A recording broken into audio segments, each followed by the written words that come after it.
Today I thought I'd talk a little bit about why I don't plan out a lot of my drawings, a lot of my pieces of art.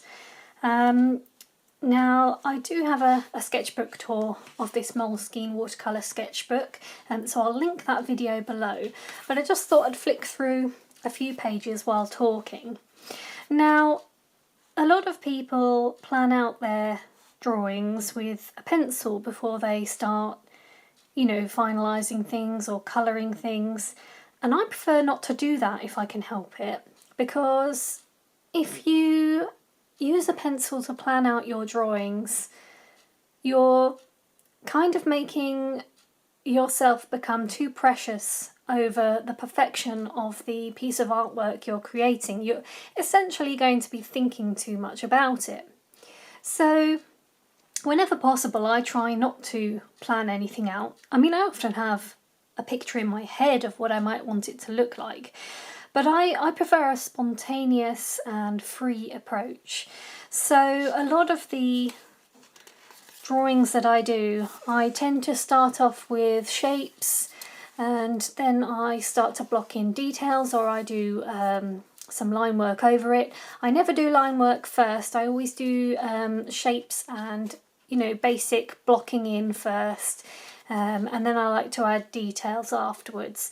And basically I just always try to approach things with a kind of loose and free state of mind, because if you don't allow yourself to make mistakes or to do things that you wouldn't normally consider perfect, then you're not going to discover a style, and you're not going to discover happy accidents.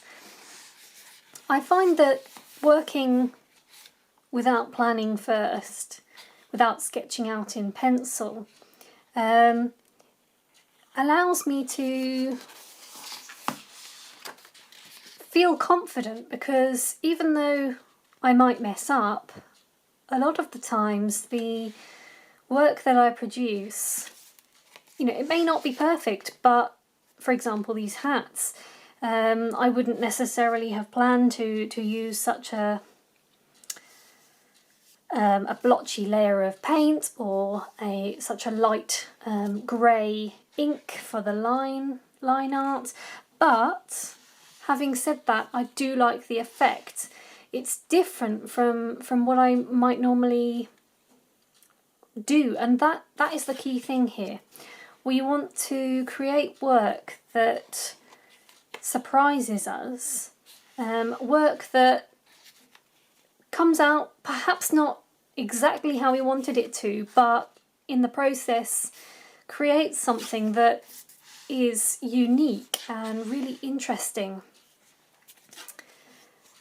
So I highly encourage anybody to try, drawing and painting and just delving right into what you want to do. Just go for it, especially if you're working in a sketchbook.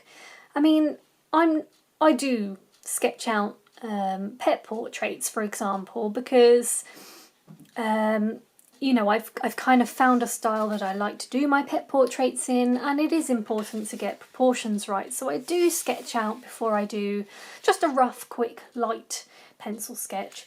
But other than that, if I'm working on anything else that is kind of new to me, or isn't something that I necessarily need to get perfect or correct, then I will go for it without sketching. And I just find that it's a fantastic way to create really fluid art, and also things such as in this sketchbook, all of these little experiments I am thoroughly inspired by for my pattern design, as I can use all these individual elements as motifs in patterns, and I wouldn't have come up with any of these had I not experimented and been quite adventurous.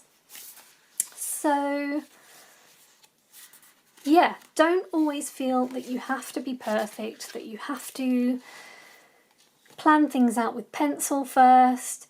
you know, just grab your supplies and go for it, because you never know what you're going to produce and what amazing results you might get by doing so.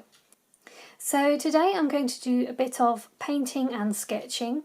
This week's 52-week illustration challenge prompt is Ode to a Favourite Children's Book. So I'm going to do Narnia, and the things that I'm going to focus on within that is Aslan the lion, because I love his character the best, and because he resides in a castle, I'm going to think about some castle kind of elements, perhaps the brickwork in a castle. So I'm not going to plan, I'm not going to sketch out in pencil, I'm just going to go for it. So let's see what happens.